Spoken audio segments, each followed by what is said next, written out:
What is economics anyway? And why should I care? Economics, right? Sounds about as fun as a root canal. But stick with me because it's more interesting than you think. Basically, economics is all about how people make choices when faced with limited resources. It's about how we use what we have to get what we want. Think about it. You have limited time, limited money, and limited energy, yet you have unlimited wants and needs. Economics helps us understand how these choices play out in the real world. So the next time you're deciding between ordering takeout or cooking at home, congratulations, you're basically an economist. Who knew, right? And understanding even the basics of economics can help you make smarter choices with your money, your time, and your life. One of the most fundamental concepts in economics is supply and demand. Think of it like this. You've got a product, let's say it's those delicious chocolate chip cookies your grandma makes.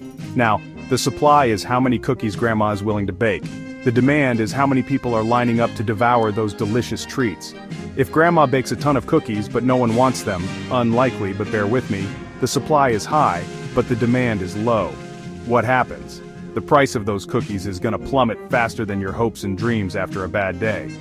But let's say grandma bakes only a few cookies, and suddenly everyone and their mother wants a taste.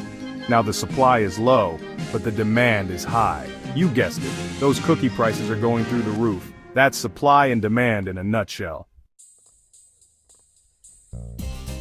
Now let's talk about inflation. You know how it feels like everything is getting more expensive? That's inflation, my friend. Basically, it means that the value of money is decreasing over time.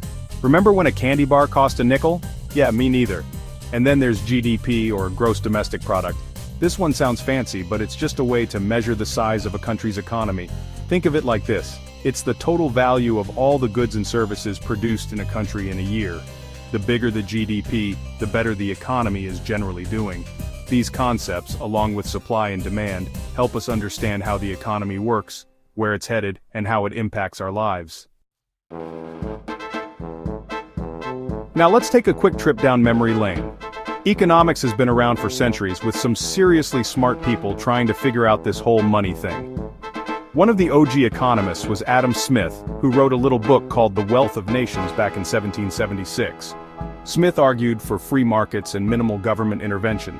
Since then, we've had a whole bunch of other economic bigwigs like Karl Marx, John Maynard Keynes, and Milton Friedman, each with their own ideas about how the economy should work. It's like the Avengers, but for economics, and with fewer explosions. Understanding the basics of economics is like having a superpower in a world obsessed with money. It can help you make sense of the news, manage your own finances, and even impress your friends at parties. Okay, maybe not that last one, but hey, a little economics knowledge never hurt anybody, right?